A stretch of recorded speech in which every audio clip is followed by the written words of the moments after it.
Welcome all. তোমরা দেখছো তোমাদের প্রিয় চ্যানেল জাস্ট ওয়ান স্টেপ। তা আজ করব RRB group D previous year question 2018 সালের কোশ্চেন করাচ্ছি। এটা হচ্ছে 18 নম্বর ক্লাস। এর আগেও কিন্তু আমি অনেকগুলো ক্লাস করেছি, 17টা ক্লাস করেছি। আর সেই ক্লাসগুলো যদি না দেখে থাকো তাহলে অবশ্যই দেখে নিও। আর প্রিভিয়াস ইয়ার কোশ্চেন করাচ্ছি সম্পূর্ণ কিন্তু বাংলায়। আর আমার চ্যানেলে যদি নতুন এসে থাকো তো অবশ্যই চ্যানেলটিকে সাবস্ক্রাইব করে রাখো, বেল আইকনটি প্রেস করে রাখো। চলো শুরু করি সেই ইম্পর্টেন্ট কোশ্চেনগুলি। দেখো, প্রথম কোশ্চেন যে সম্ভবত পশুদের বৃহত্তম বিভাগ হলো, অর্থাৎ পশুদের প্রাণীদের বৃহত্তম বিভাগ কি? একাইনোডার্মাটা না আর্থ্রোপোডা, মোলাস্কা না হচ্ছে অ্যানিলিডা? তাহলে উত্তর হয়েছে কিন্তু আর্থ্রোপোডা। আর্থ্রোপোডা শ্রেণী হচ্ছে প্রাণীদের মধ্যে সবথেকে বৃহত্তম শ্রেণী। পরবর্তী কোশ্চেন দেখো, বল ও সরণের মধ্যবর্তী কোণ কত হলে কৃতকার্য ঋণাত্মক হবে? 100 ডিগ্রি, 180 ডিগ্রি, 90 ডিগ্রি না 30 ডিগ্রি? তাহলে উত্তর দেখো হয়ে যাবে 180 ডিগ্রি। বল ও সরণের মধ্যে কত মধ্যবর্তী কোণ কিন্তু 180 ডিগ্রি হলে কৃতকার্য কত হবে? ঋণাত্মক, মানে হচ্ছে নেগেটিভ হবে। পরবর্তী কোশ্চেন দেখো যে জৈন ধর্ম ও বৌদ্ধ ধর্মের উত্থান ড্যাশ শতাব্দীর ভারতবর্ষের ধর্মীয় অস্থিরতা সৃষ্টি করে, অর্থাৎ কততম শতাব্দীতে? পঞ্চম শতাব্দী, চতুর্থ, দ্বিতীয় না ষষ্ঠ?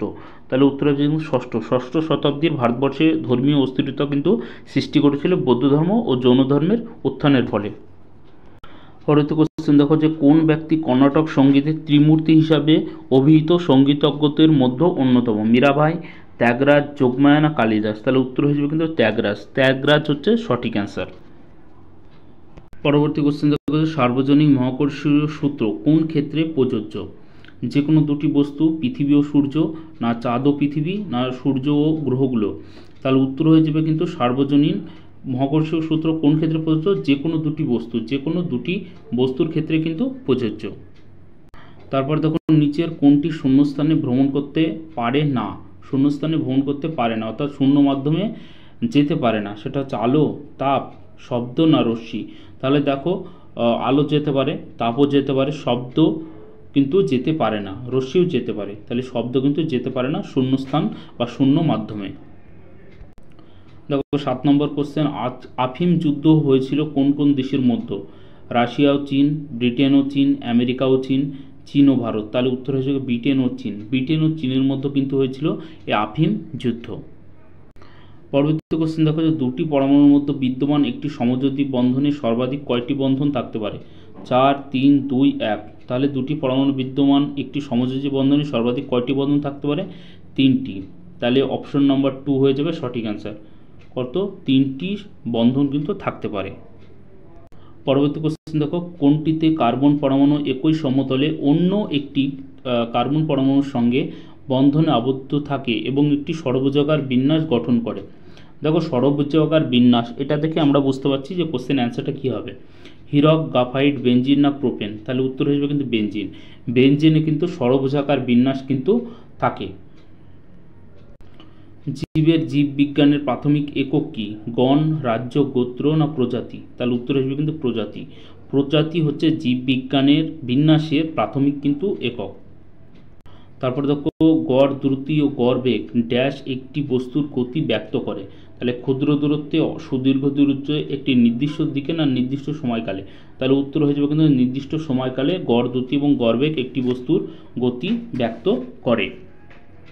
তারপরে দেখো নিচের কোনটিতে কোনো কোষের বা কোনো সজীব অংশের অথবা কোনো সম্পূর্ণ জীবেরই একটি অবিকল নকল উৎপন্ন হয়? পুনরুৎপাদন, কোর্কোরোদ্গম, নিষেক না ক্লোরিন? তাহলে একটা প্রযোজন থেকে অ্যান্সার মানে কোশ্চেন দিয়েছে, এটা হচ্ছে ক্লোরিনে কিন্তু একদম একই রকম দেখতে কিন্তু সজীব অংশের অবিকল নকল কিন্তু উৎপন্ন হয়। তারপর দেখো যে চুনকাম করার সময় দেয়ালের উপর CaCO2 এর পাতলা আবরণ তৈরি করার জন্য CaOH বাতাসে থাকা কোনটির সঙ্গে আস্তে আস্তে বিক্রিয়া করে? O2, CO2, N2 না SO2? তাহলে উত্তর হয়ে যাবে কিন্তু CO2 মানে কার্বন ডাই অক্সাইড। তারপর দেখো একটি বৈদ্যুতিক বর্তনীর মধ্যে বিদ্যুৎ প্রবাহ বজায় রাখার জন্য একটি ব্যাটারিতে তার ভিতরে থাকা ড্যাশ শক্তি ব্যয় করতে হয়?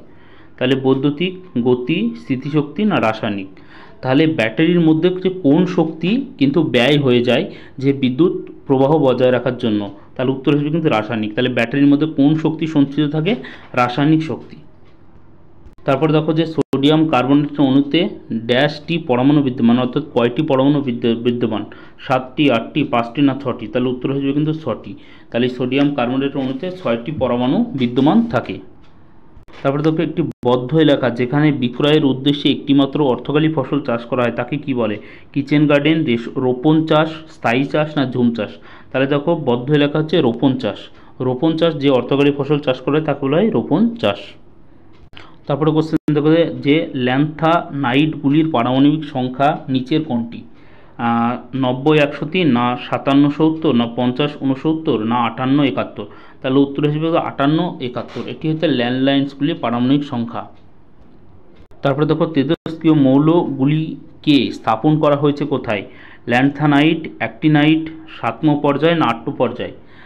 তাহলে উত্তর হয়ে যাবে কিন্তু অ্যাক্টিনাইট। অ্যাক্টিনাইটে কিন্তু মৌলগুলিকে স্থাপন করা হয়েছে। তারপরে তো নিচের কোনটি রোধাঙ্ক সর্বাধিক অর্থাৎ সব থেকে বেশি? তামা, লোহা, কাঁচ না অ্যাবোনাইট? অ্যাবোনাইটের রোধাঙ্ক কিন্তু সব থেকে বেশি। তারপর দেখো পাথরের চুন বা পোড়া চুনের রাসায়নিক সংকেত কি? CaI, CaCO3 না CaO না COCS? তাহলে উত্তর হয়ে যাবে CaO। CaO হচ্ছে পোড়া চুন বা পাথরের চুনের রাসায়নিক সংকেত। পরবর্তী কোশ্চেন দেখো হচ্ছে দক্ষিণ আমেরিকার সর্ববৃহৎ হ্রদ কোনটি?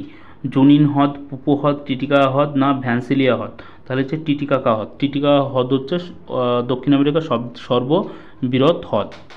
দেখো মটর গাছের ক্ষেত্রে প্রচ্ছন্ন বৈশিষ্ট্য হলো কি? সবুজ গুটি, কুঞ্চিত দানা, গোলাপি দানা না গোল দানা? তাহলে উত্তর হয়ে যাবে কুঞ্চিত দানা। কুঞ্চিত দানা হচ্ছে মটর গাছের ক্ষেত্রে প্রচ্ছন্ন বৈশিষ্ট্য। তারপরে দেখো কেপ অফ গুড হোপ কোথায়, অর্থাৎ কোথায় অবস্থিত? দক্ষিণ আফ্রিকা, জাপান, আমেরিকা, ইতালি?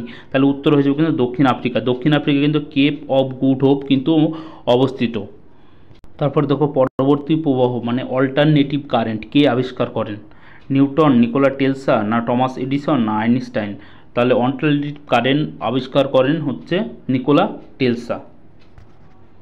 তারপর দেখো একটি বর্তনীতে বিভব প্রভেদ ও বিদ্যুৎ প্রবাহ দ্বিগুণ করে দিলে বর্তনীর রোধ কি হবে?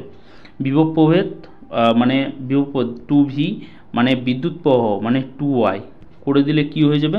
বর্তনীর রোধ কেমন থাকবে? বর্তনীর রোধ থাকবে একই থাকবে। বর্তনীর রোধ একই থাকবে। তারপরে দেখো স্তন্যপায়ী প্রাণীদের থাকে ড্যাশ হৃৎপিণ্ড, কয় প্রকোষ্ঠযুক্ত হৃৎপিণ্ড থাকে? 4 প্রকোষ্ঠ, 1 প্রকোষ্ঠ, 2 প্রকোষ্ঠ না 3 প্রকোষ্ঠ? তাহলে উত্তর হয়ে যাবে কিন্তু 4 প্রকোষ্ঠ। 4 প্রকোষ্ঠযুক্ত কিন্তু হৃৎপিণ্ড থাকে। স্তন্যপায়ী প্রাণীদের থাকে চতুর্থ বা 4 কক্ষ বিশিষ্ট হৃৎপিণ্ড। এই হৃৎপিণ্ডের 2টি অলিন্দ্র থাকে, 2টি নিলয় থাকে, যা রক্তকে অক্সিজেনযুক্ত ও অক্সিজেনহীন অবস্থায় পৃথক রাখে। পরবর্তী দেখো যে রা রিঙ্গান পুরস্কার জয়ী ব্যক্তির নাম? MS Swaminathan, SS Swaminathan, P Munshi না VV রমন? তাহলে উত্তর হয়েছে MS স্বামীনাথন। ইনি কিন্তু রা রিঙ্গান পুরস্কার জয়ী ব্যক্তি। একটা দারুণ ইম্পর্টেন্ট কোশ্চেন, যে সব বিশিষ্ট প্রাক্তন ক্রীড়াবিদরা ক্রীড়ার ক্ষেত্রে দেশের জন্য নানান গৌরব জয় করার পরেও দারিদ্র্যময় অবস্থায় জীবনযাপন করছেন, তাদেরকে সাহায্য করার লক্ষ্যে 1982 সালে কোনটি প্রতিষ্ঠিত হয়েছিল, অর্থাৎ কোন সংস্থা কিন্তু প্রতিষ্ঠিত হয়েছিল? National welfare fund for sports person না national welfare scheme for sports person না national pension fund for sports person না হচ্ছে national welfare club for sports person? তাহলে উত্তর হয়ে যাবে কিন্তু 1 নম্বরটা national welfare fund for sports person. তাহলে দেখো এই ছিল আজকের ভিডিও। ঠিক আছে, ভিডিওটা মনোযোগ সহকারে দেখার জন্য থ্যাংক ইউ। ভিডিওটা ভালো লাগলে অবশ্যই লাইক করো, আর আমার চ্যানেল নতুন এসে থাকলে অবশ্যই কমেন্ট করো এবং চ্যানেলটিকে সাবস্ক্রাইব করে রাখো। সবাই ভালো থাকবে। জয় হিন্দ, জয় ভারত।